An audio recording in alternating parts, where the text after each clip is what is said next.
I started planting sweet potato just to give myself a break from the raking of rows here. And I remembered I found this one tomato plant that I'd stuck in as a sucker in that kohlrabi bed, and it got buried by the squash. It rooted really well. It's only been in there for a few weeks. Nice roots on it. It was a really small sucker when I first stuck it in there. You can see where it's got some damage. I think that's from, and wilting, I think that's from lack of sun, actually, from being buried under all that squash. The one frond that was out where it was getting more light is in really good shape. So as just a comparison between the aquaponics and the traditional, since this is a clone off of the tomatoes that I have planted in the greenhouse there, which as you can see from over here, even at this distance, they look huge. They're so packed in that little IBC tote. That door is a 6-foot high door, a little over 6 foot actually.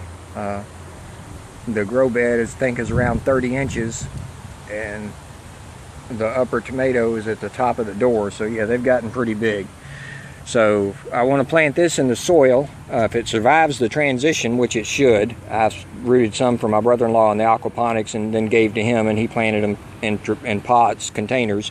I'm going to plant it in this row at the end of the sweet potatoes.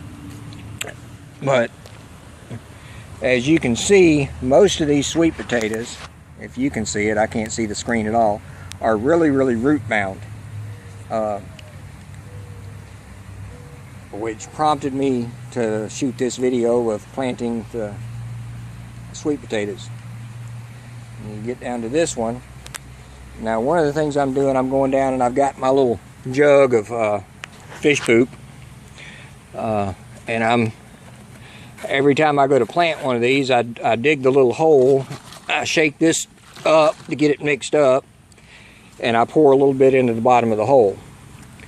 Now, it's going to be a little hard to do this one-handed, but I've got the sweet potato here, and I generally take, there's a couple things you can do. I mean, with potted plants and trees, they tell you can take a razor knife and you cut through that root bound area with the knife. Just lightly score and cut those outer roots, and it actually stimulates root growth. But with vegetables, I don't really like doing that. You can, it works okay, but some of these roots are really long, and if you cut them, it actually removes something that could be doing much better if it were just opened up to where it gets different contact rather than cutting through it, which potentially cuts off a lot of the roots. So I generally just go through and I break up the roots a little bit, like that, a little bit more than that. Like I said, it's hard to do one-handed, and I just break them up. I kind of mash the soil around a little bit to get things broken up, and then I'll plant it. Of course, like I said, that one's good enough, but I normally break them up a little bit more, and then I'll plant it and go from there.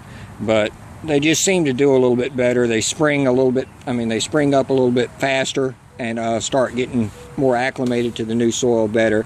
It helps to have those roots really spread out if you can, because that way they get more moisture. They're also getting more nutrients to the plant faster than if you just left them all clumped right on top of each other.